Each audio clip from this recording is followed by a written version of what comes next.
Hello friends, welcome to Fantasy Gurudam YouTube channel.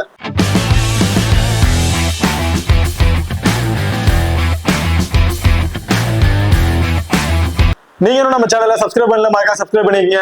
அப்படியே பக்கத்துல bell icon click பண்ணா ஆன்ல கொடுங்க. நாங்க போடக்கூடிய வீடியோக்கள் எல்லாமே உடனுக்குடன் பாருங்க.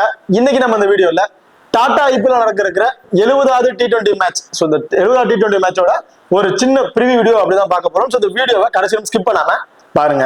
இந்த மேட்ச் யார் யாருக்கு இடையில நடக்குது அப்படின்னா RCB vs லக்னோ, இவங்க ரெண்டு பேருக்கும் இடையில தான் இந்த மேட்ச் வந்து நடக்கிறதுக்கு. மேட்சை பொறுத்த வரைக்கும் 27ஆம் தேதி மே வந்து நடக்கிறதுக்கு. டைமிங் இரவு 7:30 மணிக்கு வந்து இந்த மேட்ச் வந்து நடக்கிறதுக்கு. ஸோ இந்த பர்டிகுலர் மேட்ச் எங்க நடக்குது அப்படின்னு பாத்தீங்கன்னா லக்னோல தாங்க வந்து நடக்கிறதுக்கு. இப்போ லக்னோட பிச் ரிப்போர்ட் வந்து பாத்துருவோம். ஸோ இப்போ லக்னோட பிச் ரிப்போர்ட்டை பொறுத்த வரைக்கும் இது பேட்டிங்க்கு ஒரு ஃப்ரெண்ட்லியான விடுதாங்க. பேட்ஸ்மேன் நல்லாவே என்ஜாய் பண்ணி பிளே பண்றாங்க. பட் இதுல இந்த சீரீஸ்ல இந்த லாஸ்டா அந்த ரெண்டு மேட்சஸ்ல மட்டும் ஒரு 200+ வரையும் ஸ்கோர்ஸ் வந்து போயிருக்கு. அதுக்கு முன்னாடி அந்த மேட்ச்ல பாத்தீங்கன்னா 160 to 175+ ரன்ங்கிறது ஒரு ஆவரேஜ் ஸ்கோரா தான் அவங்ககிட்ட நம்ம எதிர்பார்க்க முடியும். ஒரு 180 அது வரைக்கும் தான் வரும். 200+ வருமாங்கிறது வர இருந்துச்சு. பட் லாஸ்டா அந்த ரெண்டு மேட்சஸுமே 200+ மேல ஸ்கோர்ஸை வந்து அடிச்சிருந்தாங்க. அதுல லாஸ்ட் அந்த மேட்சஸ் மட்டும் தான் சேஸ் பண்ற டீமால வின் பண்ண முடியல. அதுக்கு முன்னாடி மேட்சஸ் எல்லாத்துலயுமே சேஸ் பண்ற டீம் தான் மோஸ்ட் ஆஃப் மேட்சஸ் வந்து வின் பண்ணிருக்காங்க. சோ இந்த மேட்சும் சோ அப்படிதான் இருக்க போகுது. பவுலிங் பண்ற டீமுக்கு வின்னிங் ரேஷியோ வந்து இருக்கும். அதாவது ஃபர்ஸ்ட் பவுல் பண்ற டீம் தான் வின் பண்ணுவாங்க அப்படிங்கறத நம்ம எதிர்பார்க்கலாம். சோ டாஸ் யார் வின் பண்றாங்க அப்படிங்கறத வச்சு வின்னிங் ரேஷியோ யாரு கொஞ்சம் அதிகமா இருக்கு அப்படிங்கறத நம்மளால முடிவு பண்ண முடியும். ஓகே, இப்ப அடுத்ததா நம்ம டெலிகிராம் சேனல் வந்து நீங்க ஜாயின் பண்ணல அப்படின்னா மறக்காம ஜாயின் பண்ணிக்கங்க. லாஸ்ட் ஆஃப் அன் ஹவர்ல கிராண்ட் லீக் அண்ட் ஸ்மால் லீக்கோட ஒரு டெமோ டீம் வந்து கொடுக்குறோம். அந்த டீம்ல இருந்து உங்க தகுந்த பிளேயர்ஸா இருக்கட்டும் அல்லது கேப்டன் வைஸ் கேப்டன் ஆகட்டும் சேஸ் பண்ணி ப்ளே பண்ணி பாருங்க. அது மட்டும் இல்லாம ஸ்போர்ட்ஸ் ஆப்ல இருக்க பாப் ஆப்ஷன் அண்ட் குபேரா ஃபேண்டசி ஆப்ல இருக்க டியோ ஆப்ஷன், அது ரெண்டுலயுமே நாங்க எந்த ஆப்ஷன்ஸ்ல ட்ரை பண்றோமோ அதே ஆப்ஷன்ஸ்ல நம்ம டெலிகிராம் சேனல் வந்து கொடுத்துட்டு இருக்கோம். சோ மறக்காம நம்ம டெலிகிராம் சேனல் வந்து ஜாயின் பண்ணிக்கங்க. டிஸ்கிரிப்ஷன்ல லிங்க் இருக்கு. அடுத்ததா நீங்க நம்ம எக்ஸல் ஆப்பையும் வந்து இன்ஸ்டால் பண்ணல அப்படின்னா மறக்காம இன்ஸ்டால் பண்ணிக்கங்க. டிஸ்கிரிப்ஷன்ல லிங்க் இருக்கு. Invite code FGT. நம்ம எக்ஸல் ஆப்ல லக்னோ அண்ட் RCB இவங்க ரெண்டு பேருக்கும் இடையில நடக்கிற மேட்சுக்கு 9 லட்சம் ரூபாய் கிராண்ட் லீக்கும் அண்ட் 20,000 ரூபாய் ஃப்ரீ கிவ்வும் வந்து கொடுக்குறாங்க. கம்மியான பீப்புள்ஸ் ப்ளே பண்ணக்கூடிய ஒரு பெஸ்ட் ஆப்னா இந்த ஆப் தான் இருக்கும். ஸோ மல்டிபிள் டைம்ல நம்ம கிராண்ட் லீக்கை ட்ரை பண்றோம் அப்படின்னு வச்சதுல மற்ற ஆப்ல யூசர்ஸ் பேஸ் கொஞ்சம் அதிகமாகவே வந்து இருப்பாங்க. அதில் நீங்க ட்ரை பண்ணும் போது கண்டிப்பா ஒரு ரேங்க் பொசிஷன்ல ஒரு 30,000 40,000 அந்த ரேஞ்சுக்கு போவீங்க. அதே நம்ம எக்ஸல் ஆப்ல ட்ரை பண்ணீங்க அப்படின்னா கண்டிப்பா டாப் 10க்குள்ள வரதுக்கான வாய்ப்புகள் இருக்கு. சம்டைம் ஃபர்ஸ்ட் பிரைஸ் கூட அடிக்கிறதுக்கான வாய்ப்புகள் இருக்கு. ஸோ மல்டிபிள் டைம் கிராண்ட் லீக்ல நீங்க ஃபோக்கஸ் பண்றவங்களுக்கு இந்த ஆப்புக்கு இந்த லீக் வந்து ரொம்ப பெஸ்டான லீக்கா வந்து இருக்கும். அது மட்டும் இல்லாம நம்ம எக்ஸல் ஆப்ல 100% DTS அண்ட் GST முற்றிலும் ஃப்ரீ அப்படின்னு சொல்லியிருக்காங்க. இன்ஸ்டன்ட் வித்ட்ராவல் ஆப்ஷன்ஸ்ல இந்த ஆப் வந்து ரன் ஆகிட்டு இருக்கு. 30 செகண்ட்ல உங்களால அமௌண்ட்டை வந்து வித்ட்ராவலும் வந்து பண்ணிக்க முடியும். ஸோ மறக்காம நம்ம எக்ஸல் ஆப்பை இன்ஸ்டால் பண்ணி ட்ரை பண்ணி பாருங்க. டிஸ்கிரிப்ஷன்ல லிங்க் இருக்கு. Invite code FGT. அடுத்ததா வெளியில வந்து பாத்துருவோம். வெனுவை பொறுத்தவரைக்கும் ஓவரால ஒரு 23 மேட்சஸ் வந்து பிளே பண்ணிருக்காங்க. அதுல பேட் ஃபர்ஸ்ட் பண்ண டீம் 10 மேட்சஸ், பேட் செகண்ட் பண்ண டீம் 13 மேட்சஸ் அப்படிங்கிற மாதிரி வின் பண்ணிருக்காங்க. Average first score 173. ஹையஸ்ட் ஸ்கோரை பொறுத்த வரைக்கும் KKR 235 ரன் வந்து அடிச்சிருக்காங்க. லோவஸ்ட் ஸ்கோர் லக்னோ 108 ரனுக்கு அவரோட 10 விக்கெட்ஸுமே வந்து இழந்திருக்காங்க. இங்க பார்த்தா ஹெட்வெட் ரெக்கார்ட். ஹெட்வெட்டை பொறுத்த வரைக்கும் லாஸ்ட் 5 வருஷத்துல கிட்டத்தட்ட ஒரு 5 மேட்சஸ் வந்து பிளே பண்ணிருக்காங்க. அதுல RCB 3 மேட்சஸ் வந்து வின் பண்ணிருக்காங்க. லக்னோ வந்து பாத்தீங்கன்னா 2 மேட்சஸ் அப்படிங்கிற மாதிரி வின் பண்ணிருக்காங்க. இப்ப பார்த்தா ரெண்டு டீம் கூட ப்ராப்பர் 12 பேர் யார் யாரு அப்படிங்கிறத பார்ப்போம். RCB-யை பொறுத்த வரைக்கும் பிளிப்சால், விராட் கோலி ரெண்டு பேரும் இன்னிங்ஸ் ஓபன் பண்றாங்க. Mayank Agarwal, Rajat Patidar, Jitesh Sharma, Tim David, Krunal Pandya, Romario Shepherd, Bhuvneshwar Kumar, Hazlewood, Yash Dayal and Suyash Sharma. So இது RCB-யோட ஒரு ப்ராப்பர் 12 பேர் கொண்ட டீமா வந்து இருக்கு. அதான் லக்னோவை பொறுத்த வரைக்கும் ஆடம் மாக்ரம், மிச்சல் மாஸ் ரெண்டு பேரும் இன்னிங்ஸ் ஓபன் பண்றாங்க. Nicholas Pooran, Rishabh Pant, Ayush Badoni, Abdul Samad, Himmat Singh, Digvesh Rathi and Akashdeep, Avesh Khan, William O'Rourke, Akash Singh. So இதுதான் வந்து லக்னோவோட ஒரு ப்ராப்பர் 12 பேர் கொண்ட டீமா வந்து இருக்கு. ஓகே, பார்த்ததான் ரெண்டு டீம்ல கூட பிளேஸ்ல 4 ஓவர் போல் பண்ணக்கூடிய பவுலர் அப்படின்னு பாத்தீங்கன்னா ஆகாஷ்தீப் அவரோட 4 ஓவர் வந்து போல் பண்ணிடுவாரு. வில்லியம் ஓருக் அவரோட 4 ஓவர், ஆவேஸ் கான் அவரோட 4 ஓவர் வந்து போல் பண்ணிடுவாங்க. பேலன்ஸ் இருக்க ஓவரை திக்விஜ் ரதி, ஆகாஷ் சிங் அண்ட் ஆடம் மார்க்கம் இவங்க 3 பேருமே ஷேர் பண்ணி போல் பண்றதுக்கான வாய்ப்புகள் இருக்கு. அது RCB-யை பொறுத்த வரைக்கும் Hazlewood 4 over, Bhuvneshwar Kumar 4 over, Yash Dayal 4 over இவங்க 3 பேருமே 4 ஓவர் வந்து போல் பண்ணிடுவாங்க. ரொமாரியோ செஃபர்ட் 1ல இருந்து ஒரு 2 ஓவர் கூட பவுல் பண்றதுக்கான வாய்ப்புகள் இருக்கு. Krunal Pandya minimum 3 over, balance இருக்கிற ஸ்ரேயா சர்மா வந்து பவுல் பண்ணுவாங்க. ஸோ லாஸ்ட் மேட்ச் ஸ்பின்னர்ஸ் எல்லாம் ரொம்பவே அடி வாங்கிட்டாங்க. ஸோ இந்த மேட்ச் ஸ்டார்டிங் ட்ரை பண்ணி பார்ப்பாங்க. ஸ்பின்னருக்கு ரொம்ப அடி விழுந்துருச்சு அப்படின்னா அதுல ரொமாரியோ செஃபர்டுக்கும் கொஞ்சம் அதிகமாக ஓவர் கொடுக்கறதுக்கான வாய்ப்புகள் இருக்கு. ஓகே, இப்போ 2 டீம் கூட பிளேயர் சைஸ்ல யார் யாருக்கு என்னென்ன ஆப்ஷன், யார் யாருக்கு இம்பார்ட்டன்ட் கொடுத்துக்கலாம் அப்படிங்கிறத பார்ப்போம். ஆர்சிபியை பொறுத்த வரைக்கும் பிளிப்சால், விராட் கோலி 2 பேருமே வந்து இன்னிங்ஸை வந்து ஓபன் பண்றாங்க. விராட் கோலியை பொறுத்த வரைக்கும் போத் இன்னிங்ஸ்லயுமே ரொம்ப ரொம்ப சேஃபான பிக்கா வந்து இருப்பாரு. One small league and captain vice captain நீங்க கொடுத்து ட்ரை பண்ணி பார்க்கலாம். ஏன்னா சேஸ் பண்ணும் போதா இருந்தாலும் சரி, ஃபர்ஸ்ட் பேட் பண்ணும் போதா இருந்தாலும் சரி, அவர் பேட்டிங் ரொம்பவே சூப்பரான இதுல தான் வந்திருக்காரு. மேட்சோட முக்கியத்துவத்தை தெரிஞ்சுக்கிட்டு அதுக்கு தகுந்த வாக்குலாம் ஸ்கோர்ஸை கொண்டு போகணுங்கிற மைண்ட்ல பிளே பண்ணிட்டு இருக்காரு. ஒரு குயிக் ஃபயர் நாக் பிளே பண்றாரு. அதாவது பிளிப்சால்ட் அடிக்க ஆரம்பிச்சாரு அப்படின்னா அதை விராட் கோலி அவருக்கு ரொட்டேஷன் பண்ணி கொடுத்துட்டு பிளே பண்றாரு. பிளிப்சால்ட்டுக்கு பெருசா பேட்ல வந்து பால் படல அப்படின்னு தெரிஞ்சிருச்சுன்னா அந்த பொசிஷனை இவர் எடுத்துக்கிட்டு விராட் கோலி அடிச்சு ஆட ஆரம்பிச்சாரு. அதுல பிளிப்சால்ட் சிங்கிள்ஸ் ரொட்டேட் பண்ணி வந்துடுறாங்க. சோ 2 பேருமே இந்த காம்பினேஷன் தான். அதுல என்னைய பொறுத்த வரைக்கும் விராட் கோலி இந்த மேட்ச் ரொம்ப ரொம்ப முக்கியமான மேட்ச் அப்படிங்கிறதுனால கண்டிப்பா அவர்கிட்ட நம்ம ஒரு 50ல இருந்து ஒரு 60+ ஸ்கோர் வரையும் அடிப்பாரு அப்படிங்கிற மாதிரி எதிர்பார்க்கிறேன். சேஸ் பண்றாரு அப்படின்னா கண்டிப்பா கடைசி வரையுமே நின்றாரு. இந்த 60+ ஸ்கோருக்கு மேலேயே வந்து எதிர்பார்க்கலாம். அதே ஃபர்ஸ்ட் பேட் பண்றாங்க அப்படின்னா ஒரு 35ல இருந்து ஒரு 45+ ஸ்கோர் வரையும் ஆவரேஜா அவர்கிட்ட இருந்து கிடைக்கும் அப்படிங்கிற மாதிரி எதிர்பார்க்கிறேன். சோ விராட் கோலி போத் இன்னிங்ஸுமே சேஃபான பிக்கா வந்திருப்பாரு.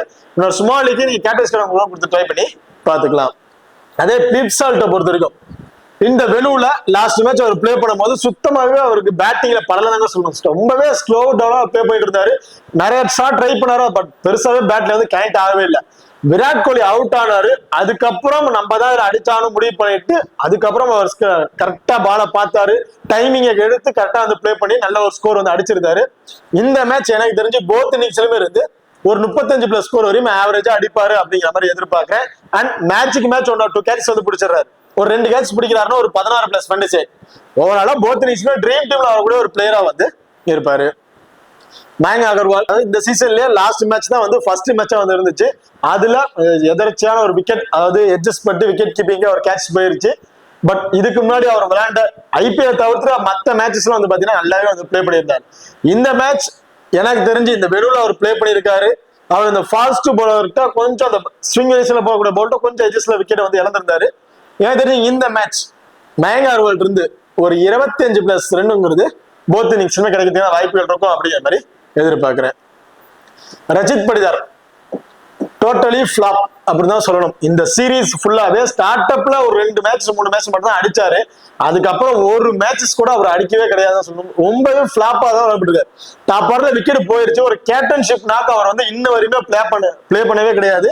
ஒரு டாப் ஆர்டர்ல விக்கெட் போயிருச்சு அப்படிங்கிற பட்சத்துல ஒரு ஸ்டேபிளா நின்று பிளே பண்ணணும். பட் அதை வந்து அவர் தவிர்த்துறாரு. அந்த ஃபாஸ்ட் பாலர் ரொம்பவே ஸ்ட்ரகிள் ஆறாருங்க. அது ஆப்போனன்ட் டீம் நல்லாவே தெரிஞ்சு வச்சிருக்காங்க. ரஜித் படிதார் வந்துட்டாவே அப்படின்னாவே ஃபாஸ்ட் பாலர்ட்ட கொடுத்துதான் அவருக்கு வந்து ஹிட்டர் வந்து கொடுக்குறாங்க. ஸ்பின்னர்ஸ் கொடுக்கறதே கிடையாது. ஸோ அப்படி இருக்கும் போது ரஜித் படிதார் வந்து பெருசா வந்து ஸ்கோர்ஸ் வந்து கிடைக்கிறதும் இல்லை. அது இல்லாம இம்பாக்ட் பிளேயரா வந்து வெளியே வந்து உட்காந்துருக்காரு. சோ அது பெரிய மைனஸா வந்திருக்கு. ஒரு ஃபீல்டிங்ல உள்ள இருக்கா, டைரக்ட் 11ல இருக்காருன்னா சோ கேச்சஸ் ஏதாவது பிடிப்பாரு, அதில் பாயிண்ட்ஸ் கிடைக்கும் அப்படிங்கிற மாதிரி எதிர்பார்க்கலாம். அது மட்டும் இல்ல, இம்பாக்ட் பிளேயரா வெளியே போறது பெரிய மைனஸா இருக்கு. பேட்டிங் அவருக்கு சுத்தமாக இப்போ வந்து இருக்க ஃபார்முக்கு சுத்தமா செட் ஆகுறதே இல்ல. ஏன்னா எல்லா ஆப்போனன்ட் டீமே தெரிஞ்சுக்கிட்டாங்க ஃபாஸ்ட் பாலர் ரொம்ப ரொம்ப வீக்கா இருக்காரு அப்படின்னு. அந்த 2 மைனஸ் வந்து அவருக்கு இருக்கு.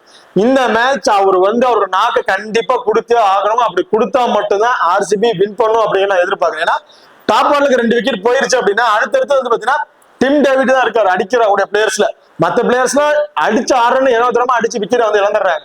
டிம் டேவிட்டுக்கும் ஒரு சின்ன இன்ஜுரி இருக்கு. அப்போ அந்த முக்கியத்துவத்தை ரஜித் படிதார் எடுத்து ஆகணும். அப்படி இருக்கும்போது எனக்கு தெரிஞ்சு பர்டிகுலரா நான் இந்த மேட்ச் ரஜித் படிதார் அந்த இம்பார்ட்டன்டா தெரிஞ்சுக்கிட்டு கரெக்டா வந்து பிளே பண்ணுவாரு அப்படிங்கிற மாதிரி எதிர்பார்க்கிறேன். ஆவரேஜா ஒரு 35+ ஸ்கோர் வரையும் கிடைக்கும் அப்படிங்கிற மாதிரி எதிர்பார்க்கிறேன். ஸோ அதுக்கு மேலேயும் அடிக்கிறதுக்கான வாய்ப்புகள் இருக்கு. நீங்க கிராண்ட் லீக்ல ட்ரை பண்றீங்க அப்படிங்கிற பட்சத்துல செகண்ட் ஹாஃப் பேட் பண்றாங்க அப்படின்னா ரஜித் படிதாருக்கு இம்பார்ட்டன்ட் கொடுத்துட்டு ஃபர்ஸ்ட் பேட்ல நீங்க 50 ட்ரை பண்ணி பாத்துக்கலாம். ஜிதேஷ் சர்மா விக்கெட் கீப்பிங் இவர் தான் வந்து பண்றாரு. ஸோ ஆப்போனன்ட் டீம்ல இருக்கக்கூடிய ரிஷப் பந்தை கம்பேர் பண்ணும் போது நீங்க ஜிதேஷ் சர்மாவுக்கு விக்கெட் கீப்பிங்க்கு ஒரு இம்பார்ட்டன்ட் கொடுத்து ட்ரை பண்ணி பார்க்கலாம். ஏன்னா ரிஷப் பந்துக்கு இந்த வெனுலியா இருக்கட்டும், இந்த சீசனா இருக்கட்டும் சுத்தமாவே சப்போர்ட்டிங் இல்லை அப்படின்னு தான் சொல்லணும். ரஜித் படிதார் எப்படியோ அதே மாதிரிதான் வந்து ரிஷப் பந்தும். ஸோ அப்படி இருக்க பட்சத்துல ரிஷப் பந்தை நீங்க விக்கெட் கீப்பிங் ட்ரை பண்றதுக்கு பதிலாக நீங்க ஜிதேஷ் சர்மாவை ட்ரை பண்ணி பார்த்துக்கலாம். ஏன்னா ஜிதேஷ் சர்மா அவர் வர டவுனுக்கு ஒரு 15ல இருந்து ஒரு 20+ ஸ்கோர் அடிச்சிட்டே போதும், கிட்டத்தட்ட ஒரு 40+ ஃபேண்டசி பாயிண்ட் அப்படிங்கிறது கிடைச்சிருது. விக்கெட் கீப்பிங் இவர் தான் பண்றாரு அப்படிங்கிற பட்சத்துல ஒரு 16+ ஃபேண்டசி பாயிண்ட், அதாவது ரன் அவுட் ஸ்டம்பீட் பண்றாங்க, கேச்சஸ் பிடிக்கிறாங்க அப்படிங்கிற பட்சத்துல ஒரு 16+ ஃபேண்டசி பாயிண்ட் அப்படிங்கிறது கிடைக்கிறதுக்கான வாய்ப்புகள் இருக்கு. சோ அப்படி இருக்கும்போது கிட்டத்தட்ட ஓவராலா ஒரு 50ல இருந்து ஒரு 55+ ஃபேண்டசி பாயிண்ட் அப்படிங்கிறத ஜித்தேஷ் சர்மா நம்ம எதிர்பார்க்கணும். ஜித்தேஷ் சர்மாக்கு நீங்க ஒரு இம்பார்ட்டன் கொடுத்து ட்ரை பண்ணி பாருங்க. அடுத்த Tim David. So Tim David நான் ஆல்ரெடி சொன்ன மாதிரி தான் ஒரு இன்ஜூரி கண்டிஷன்ல இருக்கக்கூடிய ஒரு பிளேயர். லாஸ்ட் மேட்ச் அவரால் சுத்தமாவே பேட் பண்ண முடியல, அந்த அளவுக்கு ரொம்ப சிரமப்பட்டார் தான் சொல்லணும். கிட்டத்தட்ட ஒரு 2-3 நாள் ஆயிடுச்சு, கொஞ்சம் கியூர் ஆயிருப்பாரு அப்படிங்கிற மாதிரி எதிர்பார்க்கிறோம். ஏதாச்சும் அபிஷியல் நியூஸ் வந்துச்சு அப்படின்னா லாஸ்ட் டெலிகிராம்ல வந்து நான் அப்டேட் பண்றேன்.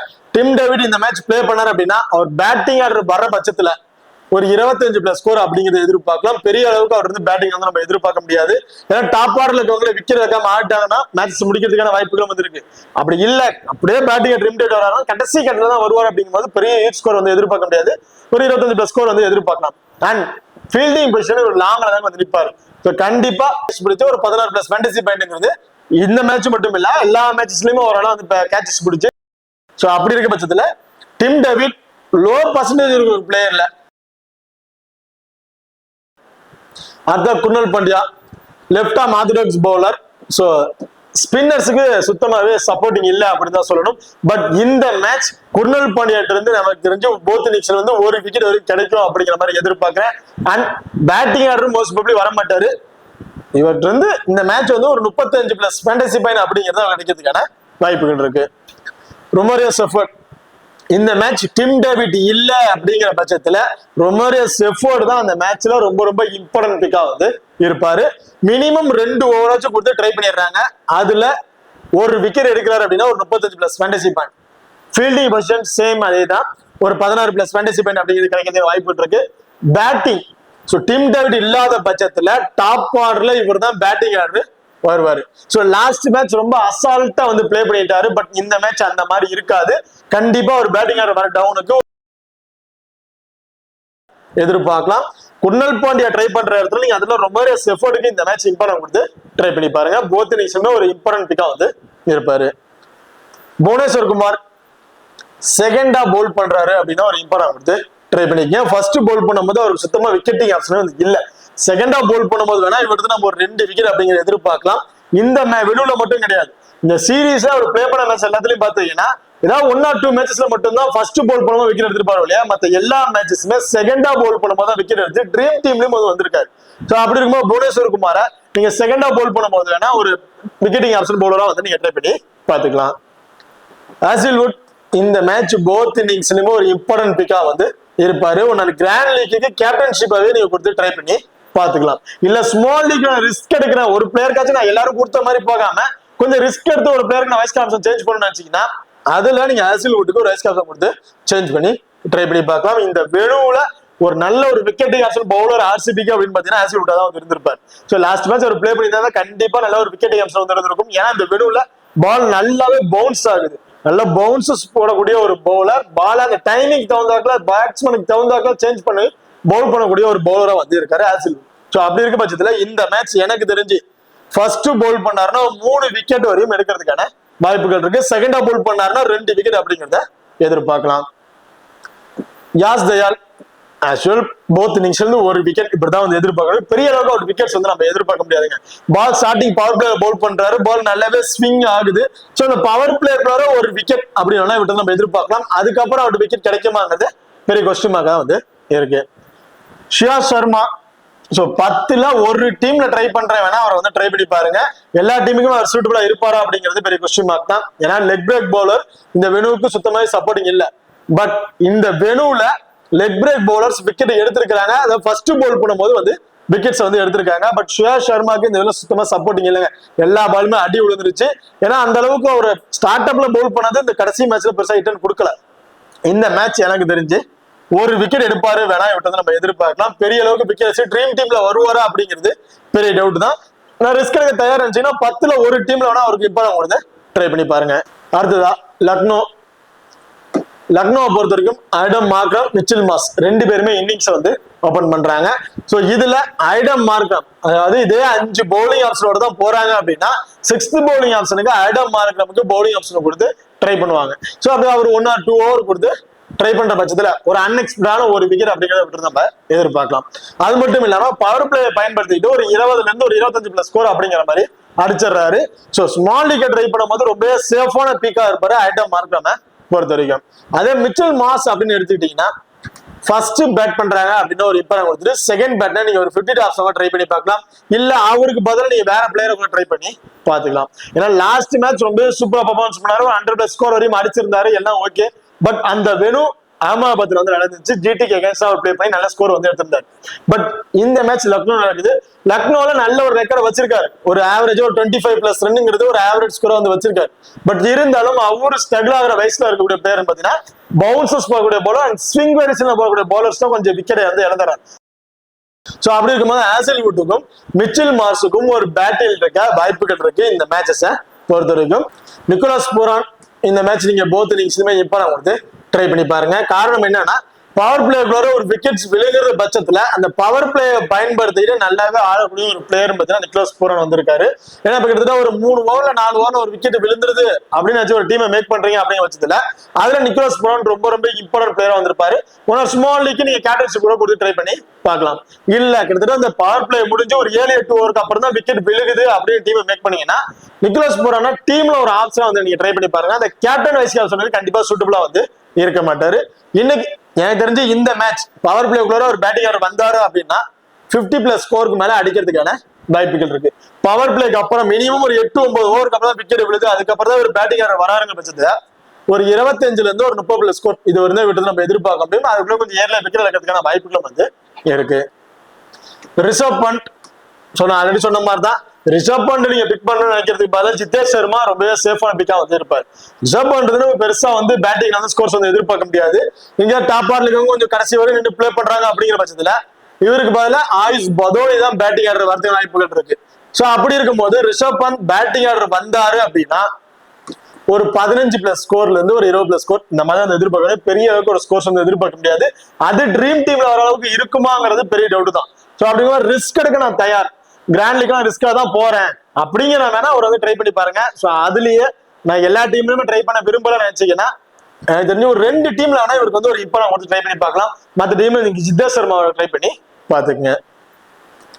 அதான் ஆயுஷ் பதோனி சில மேட்ச் அவருக்கு பேட்டிங் ஆப்ஷன் கிடைக்கிறது இல்ல, பேட்டிங் ஆப்ஷன் கிடைக்கிற மேட்சஸ்ல நல்லாவே பெர்ஃபார்மன்ஸ் வந்து பண்ணியிருக்காரு. இந்த வெனுல ஆவரேஜ் 30+ங்கிறது ஒரு ஆவரேஜ் ஸ்கோரா வந்து இருக்கு ஆயுஷ் பதோனியை பொறுத்த வரைக்கும். சோ அப்படி இருக்கும்போது எனக்கு தெரிஞ்சு இந்த மேட்ச் ஐட்டம் மார்க்கம், நிக்கோலஸ் பூரான், ஆயுஷ் பதோனி இந்த 3 பேருக்குமே நீங்க இம்பார்ட்டன் கொடுத்து ட்ரை பண்ணி பார்க்கலாம். அதே ஃபர்ஸ்ட் பேட் பண்றாங்கன்னா மிச்சல் மாஸ் வந்து நீங்க உள்ள ஆட் பண்ணிக்கலாம். அதே செகண்ட் பேட்னா மிச்சல் மாஸை தவிர்த்துட்டு பேலன்ஸ் இருக்க 3 பேருக்கு நீங்க ஒரு இம்பார்ட்டன் கொடுத்து ட்ரை பண்ணி பாருங்க. அப்துல் சமாத் எனக்கு தெரிஞ்சு ஃபர்ஸ்ட் பேட் பண்றாங்கன்னா அப்துல் சமாதுக்கு நீங்க இம்பார்ட்டன் கொடுத்துக்கலாம்.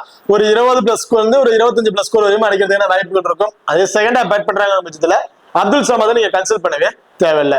அப்படியும் இல்லை அப்படின்னா லக்னோ நான் சொன்ன மாதிரி தான் ஆர்சிபிக்கு ஃபேவரா நீங்க டீமை மேக் பண்றீங்க அப்படிங்கிற பட்சத்துல லக்னோ இயர்ல விக்கெட் டக்கு டக்குன்னு இழந்துருவாங்க அப்படிங்கிற டீம் மேக் பண்ற பட்சத்துல அப்துல் சமாதுக்கு நீங்க ஒரு இம்பார்ட்டன் கொடுத்து ட்ரை பண்ணி பார்க்கலாம். அப்படி இல்லைன்னா அப்துல் சமாதை நீங்க கன்சல்ட் பண்ணவே தேவையில்லை. அடுத்ததான் ஹிமான் சிங். ஹிமான் சிங் பெருசா பேட்டிங் ஆப்ஷன் கிடைக்கிறது இல்ல, கிடைக்க வாய்ப்புலையும் பெருசா அவர் வந்து பயன்படுத்திக்கிறது இல்லை. நீங்க அவரை பத்தி நீங்க பெருசா கன்சல்ட் பண்ண தேவையில்லை. திக்வேஷ் ரதி ரிக்வேஷ் ரதியை பொறுத்த வரைக்கும் ஒரே ஒரு மேட்சஸ் மட்டும் தான் சஸ்பெண்ட் பண்ணி வெளியே உட்கார வச்சிருந்தாங்க. ஒரு ஓவர் ஆக்டிவ் கொடுத்துட்டாரு, விக்கெட் எடுத்துட்டா ரொம்ப இது கொடுக்கறது, பேட்ஸ்மேனை ரொம்ப நக்கல் பண்றது, அந்த மாதிரி இருந்துச்சு. லாஸ்ட் மேட்ச் கொஞ்சம் ஃபைட்டிங் சன்ரைசர்ஸோட கொஞ்சம் ஃபைட் பண்ணிட்டாரு. அதனால வந்து சஸ்பெண்ட் பண்ணியிருந்தாங்க. ஒரு மேட்ச் மட்டும் தான் சஸ்பெண்ட் பண்ணியிருந்தாங்க. இந்த மேட்ச் கண்டிப்பா ஒரு பிளே பண்ண வாய்ப்பு இருக்கு. இந்த வெனுல விக்கெட்டிங் ஆப்ஷன் ஒரு ஸ்பின்னர் அப்படின்னு பாத்தீங்கன்னா திக்வேஷ் ரதி தான் வந்திருக்காருங்க. இந்த மேட்ச் போத் இன்னிங்ஸ்லுமே 2 விக்கெட் வரைக்கும் எடுப்பாரு அப்படிங்கிற மாதிரி எதிர்பார்க்கிறேன். லக்னோல ஒரு விக்கெட்டிங் ஆப்ஷன் பவுலர் அது ஸ்பின்னர் அப்படின்னு பாத்தீங்கன்னா திக்வேஷ் ரதி மட்டும் தான். திக்வேஷ் ரதி பிளே பண்ணாரு அப்படின்னா கண்டிப்பா இந்த மேட்ச் ஒரு இம்பார்ட்டன் வந்து ட்ரை பண்ணி பாருங்க. அவர் இல்ல அப்படின்னா அவருக்கு அந்த ஸ்பின்னர்ஸ் நீங்க கன்சல்ட் பண்ண தேவையில்ல, ஃபாஸ்ட் பவுலர்ஸ் நீங்க வேற ட்ரை பண்ணி பாத்துக்கலாம். ஆகாஷ்தீப் 4 ஓவருமே பவுல் பண்றாரு. எனக்கு தெரிஞ்சு போத் இன்னிங்ஸ்ல இருந்து ஒரு விக்கெட் இவ்வளவுதான் விட்டு நம்ம எதிர்பார்க்கணும். பெரிய அளவுக்கு ஒரு விக்கெட்ஸ் நம்ம எதிர்பார்க்க முடியாது. Avesh Khan right arm fast medium bowler. இந்த டெத் ஓவர் பவுலிங் ஆப்ஷன் இவர் தான் வந்து பண்றாரு. ஸ்டார்டிங் பவர் பிளேல பவுல் பண்றாரு, ஆனா கடைசி டெத் ஓவர்ல 19-20 ஓவர் இவர் தான் வந்து பவுல் பண்றாங்க பட்சத்துல ஃபர்ஸ்ட் பவுல் பண்றாருன்னா கண்டிப்பா 2 விக்கெட் அப்படிங்கிறதுக்கு எதிர்பார்க்கலாம். அதே செகண்டா பவுல் பண்றாரு அப்படின்னா அன்எக்ஸ்பெக்டான ஒரு விக்கெட் அப்படிதான் விட்டு நம்ம எதிர்பார்க்க முடியும். ஃபர்ஸ்ட் போல் பண்ணும்போது வேணா அல்வேஸ் கானுக்கு ஒரு இம்பார்ட்டன் கொடுத்துங்க. செகண்டா போல் பண்றாரோ நீங்க கேன்சல் பண்ணவே தேவையில்லை. வில்லியம் ஒரு போத் இன்னிங்ஸ்லயுமே இம்பார்ட்டன்ட் பிக். ஏன்னா இந்த வெனுவுல பால் நல்லாவே பவுன்ஸ் ஆகும். நல்ல ஒரு விக்கெட்டிங் ஆப்ஷன் பவுலர். ஸ்டார்டிங் பவர் பிளேல இவர் தான் வந்து போல் பண்றாரு. பவர் பிளேல ஒரு விக்கெட் எடுக்கிறதுக்கான வாய்ப்புகள் இருக்கு இந்த மேட்சஸை பொறுத்த வரைக்கும். அது மட்டும் இல்லாம அதுக்கப்புறம் போக போக மிடில் ஓவர்ல 1 or 2 விக்கெட்ஸ் வரையும் எடுப்பாரு அப்படிங்கிற மாதிரி எதிர்பார்க்கிறேன். ஸோ வில்லியம் ஓவருக்கு நீங்க போத் இன்னிங்ஸ்லயுமே ஒரு இம்பார்ட்டன் கொடுத்து ட்ரை பண்ணி பார்த்துக்கலாம். பார்த்தா பாத்தீங்கன்னா Akash Singh. So Akash Singh left arm fast medium bowler. So Akash சிங்கை பொறுத்த வரைக்கும் எல்லா மேட்சுமே அவர் வந்து ரோல்ல வந்து கொண்டு வரது கிடையாது. ஒரு முக்கியமான மேட்சஸ், இந்த மேட்சஸ் எல்லாம் ஒரு விக்கெட் தேவைப்படுது, இந்த ரோல் கரெக்டா பண்ணுவாருன்ட்டு ஒவ்வொரு மேட்ச்ல வந்து கொண்டு வர்றாங்க. அதுலயும் லாஸ்ட் மேட்ச் ரொம்ப சூப்பரா பவுல் பண்ணியிருந்தாரு. இந்த வெனுவிலையும் நல்ல ஒரு விக்கெட்டிங் ஆப்ஷன் பவுலரா வந்திருக்காரு. இந்த மேட்ச் ஆகாஷ் சிங் பிளே பண்ணாரு அப்படின்னா கண்டிப்பா அவர்கிட்ட நம்ம ஃபர்ஸ்ட் பவுல் பண்ணும்போது 2 விக்கெட் அப்படிங்கிறத எதிர்பார்க்கலாம்.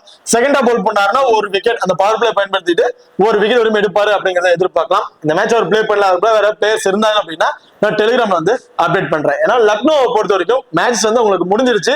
ஸோ இந்த மேட்ச் அவங்க பிளே பண்ணாலும் ஒண்ணுதான், பிளே பண்ணாலும் ஒண்ணு அப்படிங்கிறனால நிறைய பிளேயர்ஸ் வந்து போயிட்டு இருக்காங்க, கிளம்பிட்டு இருக்காங்க. ஸோ இருக்கிற பிளேயர்ஸ் அப்படி யாராவது நிறைய பேர் சேஞ்ச் பண்றதுக்கான வாய்ப்புகளும் அது இருக்கு. ஸோ அப்படி ஏதாவது இருந்துச்சு அப்படின்னா லாஸ்ட் லைன் அப்டேட் வந்து பண்றேன். ஓகே, இப்போ 2 டீமு கூட பிளேயர்ஸ்ல யார் யாருக்கு என்னென்ன ஆப்ஷன், யார் யாருக்கு இம்பார்ட்டன் கொடுத்துலாம் அப்படிங்கிறத பார்த்துட்டோம். இதுல ஸ்மால் லீக் ட்ரை பண்ணும்போது கேப்டன் அண்ட் வைஸ் ஆப்ஷன் அப்படின்னு பாத்தீங்கன்னா ஐடம் மார்க்ரம், மிச்சல் மாஸ் எல்லாருமே. Mitchell mass last match play பண்ணதை பார்த்துட்டு மிச்சல் மாஸ் ஐடம் மார்க்ரம் இவங்க 2 பேரும் கேட்டஸ் கொடுத்து ட்ரை பண்ணிருப்பாங்க. அப்படி இல்லைன்னா மிச்சல் மாஸ் நிக்கோலஸ் பூரான் இவங்க 2 பேருக்கு கேட்டஸ் கொடுத்து ட்ரை பண்ணி பார்த்திருப்பாங்க. இந்த மேட்ச் நிக்கோலஸ் பூரானுக்கு நீங்க ஒரு கேட்டஸ் கொடுத்து ட்ரை பண்ணி பார்க்கலாம், அல்லது ஐடம் மார்க்ராமுக்கு ஒரு கேட்டஸ் கொடுத்து ட்ரை பண்ணி பார்க்கலாம் ஸ்மால் லீக் ட்ரை பண்ணும்போது. அதே ஆர்சிபியை பொறுத்த வரைக்கும் விராட் கோலி ஒரு கேப்டன்ஸ் கார்டு ரொம்ப பெஸ்டான பிளேயரா வந்திருப்பாரு. அண்ட் ஹேசில்வுட் அவருக்கு ஒரு கேப்டன்ஸ் கார்டு கொடுத்து நீங்க ட்ரை பண்ணி பார்க்கலாம். ஸ்மால் லீக்ல ஹேசில்வுட் ரொம்ப சூப்பரா பெஸ்டான பிளேயரா வந்திருப்பாரு கேப்டன்ஷிப்புக்கு. அதே கிராண்ட் லீக் ட்ரை பண்றீங்கன்னா பிளிப்சால்ட் இந்த மேட்ச் கொடுத்து ட்ரை பண்ணி பாருங்க. Jitesh Sharma, Phil Salt and Tim David இந்த மேட்ச் பிளே பண்றாரு, எந்த ஒரு இன்ஜுரியும் இல்ல, இம்பாக்ட் பிளேயர் ரோல் இல்லாம டைரக்டா 11ஸ்ல இருக்காரு அப்படிங்கிற பட்சத்துல மட்டும் வேணா அவருக்கு ஒரு டீம்லயாச்சும் ஒரு கேப்டன்ஸ் கார்டு கொடுத்து ட்ரை பண்ணி பாருங்க கிராண்ட் லீக்ல ட்ரை பண்ணும்போது. அதே லக்னோல கிராண்ட் லீக்ல நீங்க ட்ரை பண்றீங்க பட்சத்துல ஆயுஷ் பதோனி 1, திக்விஜய் சிங் ராதி 2 அண்ட் வில்லியம் ஓருக்கு 3. ஸோ இந்த 3 பிளேயர்ல எந்த பிளேயருக்கு நீங்க இம்பார்ட்டன் கொடுத்து ட்ரை பண்ணிருக்கீங்களோ அவங்களுக்கு வந்து நீங்க கேப்டன்ஸ் கார்டு கொடுத்து ட்ரை பண்ணி பார்த்துக்கலாம். ஓகே, இப்போ இந்த வீடியோ வந்து உங்களுக்கு பிடிச்சிருக்கு நம்புறேன். ஸோ இந்த வீடியோ பிடிச்சிருந்துச்சு அப்படின்னா மறக்காம லைக் பண்ணுங்க அண்ட் ஷேர் பண்ணுங்க, சப்ஸ்கிரைப் பண்ணுங்க. இந்த வீடியோ பத்தி கருத்துக்கள் இருந்துச்சு அப்படின்னா மறக்காம கமெண்ட் பண்ணுங்க. தேங்க்யூ.